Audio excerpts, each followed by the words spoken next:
جی جہاں تک بھائی صاحب نے سوال کیا کہ رفعتین کرنا چاہیے کہ نہیں، and there is a misconception کہ کچھ لوگ یہ سمجھتے ہیں کہ رفعتین اس لیے کیا جاتا تھا کیونکہ لوگ جب نماز پڑھنے آتے تھے تو ان کے بغل میں بت رکھتے تھے، تو بت کو گرانے کے رفعتین کیا جاتا تھا.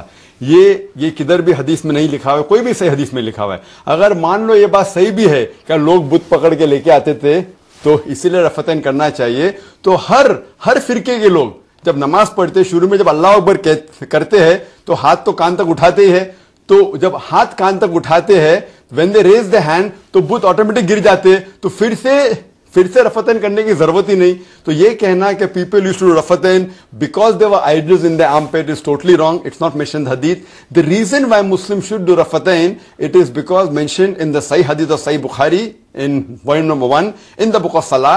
The Prophet, whenever he offered Salah, when he prayed, he did رفعتین. So based on this Sahih hadith, every Muslim when they offer Salah, they are supposed to do رفعتین.